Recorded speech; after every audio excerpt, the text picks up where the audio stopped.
Good morning, everyone, and welcome to the weekend update. Hopefully, everyone's having a great holiday weekend here. We're going to jump right in. Video's not going to be as long as usual because simply we've been just sitting back on our hands over the last week waiting for this market to do the sell-off that we've been waiting for so long. But the first chart I'm going to talk about today is the put-call ratio. We talked about this last Sunday in the video, and I mentioned how we were bouncing around at a very low level, and this indicated some trouble for the market. And lo and behold, you see this big spike up here as the large caps and the market sold off. We look here at the Dow daily chart, and over the last couple of days we just got taken to the woodshed, really led by a sell-off in tech stocks that has been so overdue. It's an understatement. We look at the QQQ. This is the large cap techs, and you can just see here, look at the volume here. This volume on that 2-day sell-off just dwarfed all the action that we've seen over the last 3 months on the QQQs. Now, I've been talking about how a lot of new traders have been jumping into options because they are so easy to make money if you look around on Twitter. And guys just going, well, if you buy a call option, it just keeps going up every day. Well, they had a rude awakening there in the last couple of days in the market. Now, some news came out that Softbank is supposedly responsible for this entire move over the last 2 months, buying options crazily. So that's why options was so easy for you guys who think options are easy. These guys were buying hand over fist, and then someone decided to pull the rug out, and down it came. Now, we're looking at the Dow chart. We came all the way back to support levels now. I would prefer if this market sells off for a few more days. A really quick multiple day sell-off would be very healthy for the market. We don't want to see these large cap stocks bounce back large and quick because it's going to continue this deadness that we're seeing in most stocks out there. And when you see a lot of deadness in the market, I like to just sit back and relax. But guys who are anxious for the crack hit from trading will go chasing large caps. You can see what happened there, and chasing options in the tech stocks, and you can see what happens there. Sometimes just sitting back and high cash is the best thing to do. Now, going into this week, I did a little bit of shopping last week, only because we had some extreme action. We picked up and added to our position on ADMP on Friday because the shareholders meeting came out and was actually pretty good news. No reverse split. Even though I had been repeating there was going to be no reverse split, that they didn't need it, you still saw all those rumors out there on Twitter from the trolls saying reverse split, and scaring guys out. Well, we got a very nice bounce back on this one on Friday. Chart is nicely oversold. All the indicators look ready for a bounce. But again, as I've been saying over the last couple of weeks, we're in a period in the market where news really doesn't do squat for a lot of these stocks. So you kind of want them to sit back on their news. This chart that we're seeing here, these are the kinds of charts we are going to be playing over the next month. Just hopefully if we start to see more and more of these sell-offs, these are the kind of charts we're going to be playing on. We're sitting back, we're waiting, getting ready to buy these stocks. Now, a lot of the positions that we sold out of or stopped out of in the last couple of weeks, I don't mind buying them higher.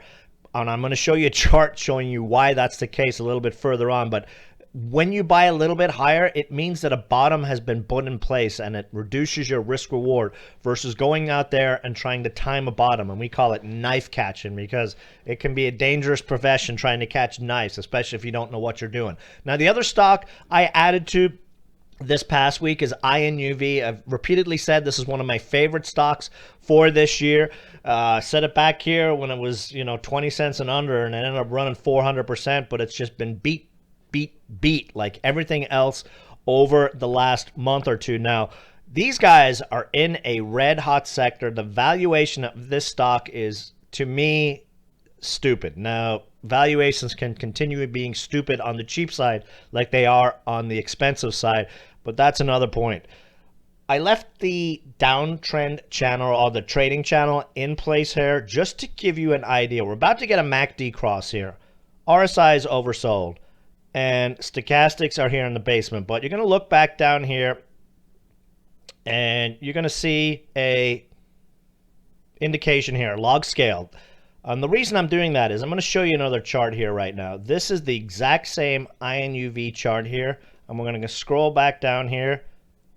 Log scale's on. The other one, log scale, was off. And you're asking, what the heck is that about? Well, you can do a search on Twitter just to see, or not Twitter, on Google. It'll explain the mechanics for you. But everyone can look at a chart and everyone can have a different view. Now, there's also different time frames you can look at. You'll notice I'll put different time frames on here at times. And there's also different indicators that you can do for the same chart. Now, looking at this chart right here, this chart looks really, really nice. We're about to get that MACD cross. It looks the same, but when you flip back to the other one, it looks even more hopeful. So the point being, when you're learning charts, just don't get focused on one thing. Play around with the settings that look best for you. Now, a stock we did pick up this past week as a new swing, Apex. It did a reverse split a few days ago. Now, a week ago, this stock was trading up in the 80-cent level, which pre-split was $8, essentially. Float is, depending on the numbers that are out there, 450 to 600,000 float. Nice bottom play. This stock carries a spread, so if you're playing it, you play it very, very small, but any kind of positive news, and we could see a nice move up here. The reverse split stocks have been doing very, very well in recent days. Look at PLM. We had some news about a court victory. The stock opened up, gapped up a little bit, kind of treaded water, looks like it was done, and then the algos come in and doubled the stock. We were only looking for a move up to 5 and ended up trading up to 650. Low flow play, and this one had a much larger float than the other one. This still is a play into the battery day. Where would I look to add back those shares that we took profit on Friday? Probably under 4, preferably around 350 would be nice. Battery day is not for another couple of weeks, and if we look at the Tesla chart, Tesla was actually rallying on Friday, had that big dip with the tech stocks, put in an excellent bottom, but the expectation was these guys were going to get added to the S&P 500. Well, guess what? Nope, they did not. Etsy got added instead of Tesla.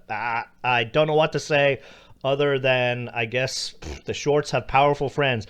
This should be a nice buy on Monday, Tuesday, depending on how bad they go after the stock. The lower, the better. I mean, as I've been saying to you guys, my target to add to long-term positions on this stock is about $50 drop per day. Let's see what the sell-off action is on this one tomorrow. It ended up putting in pretty good support around 380-ish on Friday, so it might be an area to look for a position add, for a day trade on Tesla if you're looking to on Monday or on Tuesday. The reason I bring that up again, of course, is if Tesla is dropping with a battery event going on, we're probably going to get a nice little entry on PLM to add back those shares.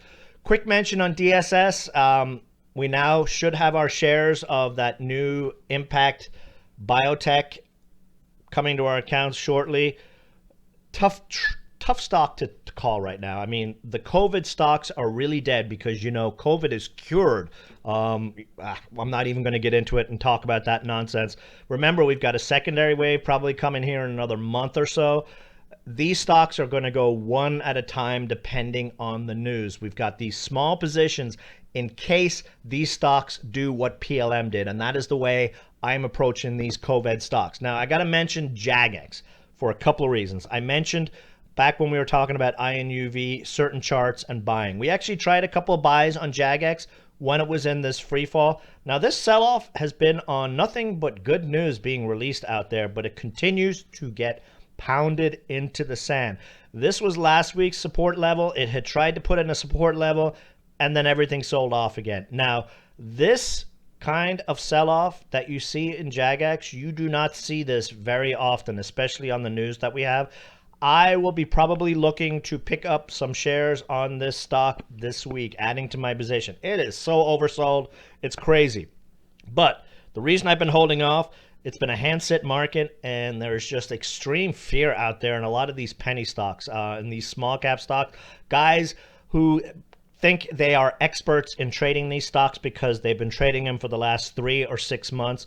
They're not familiar that this kind of action is actually pretty typical that we're seeing across there, especially for the time of the year. So again, I'm holding positions, quarter positions in all these stocks, as we have been for the last 2 or 3 weeks. And the reason being, Once they do put in a bottom, I have no issues adding back because I know that we will make more back on the bounce after we add our positions than being out of it and missing the bounce. Now, with that in mind, I'll probably be adding if it dips under 30, definitely. And then other spots I would be adding would be a break over 37, 38.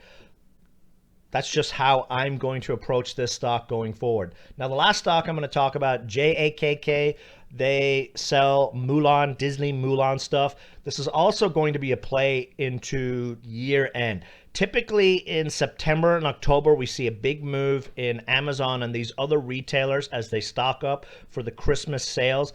This is a company that should do pretty well on this. Reverse split, low float, charts set up nicely. Hopefully we get some sales metrics from these guys early in the week, but this is another chart that's set up nicely. Now remember, this is still a half position market. If you normally buy 1,000 shares of a stock, you only buy 500 now. That is how I'm approaching it. It also is a half market day. You know, you stay around for a couple of hours. If the action sucks, you sit back and you do something else. Forcing trades in a market like this will lead to big losses. Be patient, sit back.